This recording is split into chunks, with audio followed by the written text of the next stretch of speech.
नमस्कार शेतकरी मित्रांनो, विदर्भ आणि मराठवाड्यातील शेतकरी आत्महत्याग्रस्त जिल्हे आणि उर्वरित महाराष्ट्रातील दुष्काळग्रस्त तसंच अवर्षण प्रवण भागात रखडलेल्या सिंचन प्रकल्पांसाठी उर्वरित किमतीच्या 25% अर्थसहाय्य विशेष पॅकेज म्हणून देण्याचा निर्णय केंद्र सरकारने घेतला। ही ती बळीराजा जलसंजीवनी योजना आहे की याच्या माध्यमातून 2018 ते 2025 या 7 वर्षांमध्ये सरकारने 83 लघु पाटबंधारे तसेच 8 मोठ्या व मध्यम जलसिंचन प्रकल्पांची कामे पूर्ण करण्याचं ठरवलं आहे। काम पूर्ण झाल्यानंतर सुमारे 3,76,915 हेक्टर अतिरिक्त सिंचन क्षमता निर्माण होणार आहे। या योजनेतून एकूण 91 प्रकल्पांना केंद्र आणि राज्य सरकारमार्फत 25 ते 75 या प्रमाणानुसार अर्थसहाय्य घोषित केले असून केंद्र सरकारने राज्य सरकारला निधी उभारण्यासाठी नाबार्डकडून कर्ज घेण्यास मान्यता दिली आहे।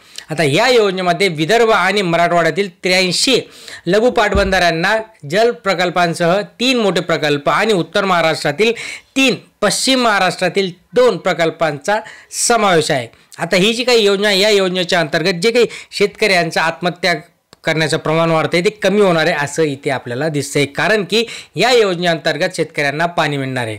नमस्कार, मी सचिन परतकर तुमचं स्वागत करतो।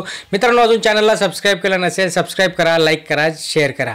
91 प्रकल्पांवर 2023-24 या आर्थिक वर्षामध्ये 1360 कोटी रुपयांचा खर्च झाला।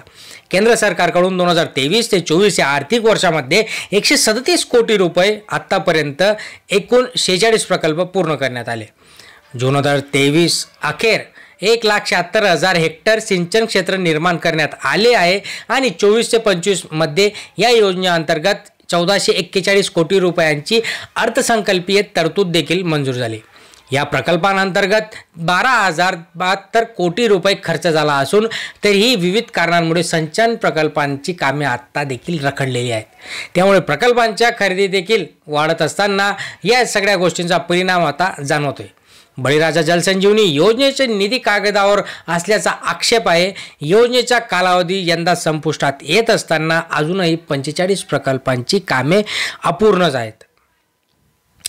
विदर्भातील सिंचन प्रकल्पांसाठी योग्य वेळी पुरेशा प्रमाणामध्ये आर्थिक तरतूद करण्यात न आल्याने प्रकल्पांची किंमत वाढत गेली आणि हे जे काही प्रकल्प आहेत हे प्रकल्प त्यामुळे रखडत गेले असा आक्षेप आता विरोधी पक्षांकडून करण्यात येत असताना याचा अनुशेष जर बघितला तर समितीने 1994 यामध्ये वर्षात अमरावती विभागाचा भौतिक अनुशेष अद्यापही दूर होऊ शकलेला नाही आहे।